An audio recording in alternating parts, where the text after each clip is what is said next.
අම්මේ අචාරු මොනවද තියෙන්නේ? අඹ තියෙනවා. ආ මේක තියෙනවා, ලොම් තියෙනවා. මම පොඩ්ඩක් බලන්නද? මට ඕපන් කරලා පෙන්නන්නකෝ. වේරලු looks yummy. මේ අඹ අම්ම හැමදාම එනවද මේ? ඔව්. මේකක් කීයද? 200 කවලගම තේම. කලවම් එකක් 200යි. ඔව්. සැරට තියෙනවනේ මේක. ඔව්. සැරට තියෙන එකයි ඊට පස්සේ මික්ස් එකේ එකක් දෙන්න. දෙකක් එතකොට. අම්බ මේ දික්ක. මේ ඉදිච්චා. මෙතෙන්ම දාන්නේ. ගුවාවයිස් ගා. කවලම් කරන්න. පිළිකුඩු දාලා. අම්මගේ නම මොකද්ද? ඉන්ද්‍රාණි. ඉන්ද්‍රාණි. තේම දක්ව. හස්බන්ඩ්. ඔව්. තාත්තේ කොහමද? ආට. හොඳින් ඉන්නවා. මෙහෙද ගෙවල් අම්මේ? එහා යන්න ඕනේ. හැමදාම එනවනේ. ඔව් හැමදාම අවුදා දාට එන්නේ. තාත්තේ? මේකෙන් තමයි අපි ඉතින් ඔය කීයක්. මේකෙන් තමයි ජීවත් වෙන්නේ එහෙමද? ළමයි නැද්ද? ළමයි කියට ඒගොල්ලෝ ඈත ඉන්නේ. ඈත ඉන්නේ. This looks yummy.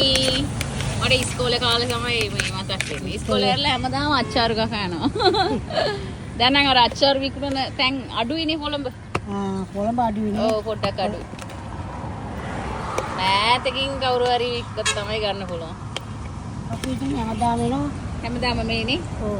මේ හරි තැන කියන්නම් මේ. කොතනද කියලා මම යාළුවන්ට මම මේ වීඩියෝ එකක් ෂෙයා කරන්නම්. එයාලත් ඇවිල්ලා ගනි. ඒකලකොට ගාන පවුල හැද මේක පළවෙනි එක. පාලම පව් කරලා. අනිත් තව එකක් තියෙන එහායින් දෙක. පාලම පව් කරලා ගාල්ලෙන් එනකොට එකේලු අම්මා ඉන්නේ. හරිද? අච්චාරුණා රස පාටයි. කෑවද? දැන් මේක කෑව නරයිනේ. මේක කාලා හරියන්නේ බත් කෑවනේ. බත් එන්නේ ඉයප්ප කෑව. වතු ටිකක් බොන්නකෝ. තාත්තා කෑවද? කෑවයි.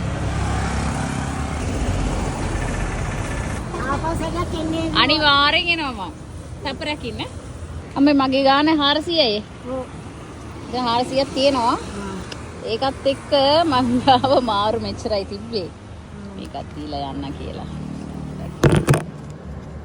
හරිද? හරි. next time එනකොට මම දන්නවනේ මම මාරු ටික ඉවරයි මම බඩු අරගෙන. next time බලමු. බුසර්ණයි තාත්තේ. අපි ගියාේ නං. මගේ යාළුවෙයි. දෙයයන් දීක බුදුන් සරණයි. thank you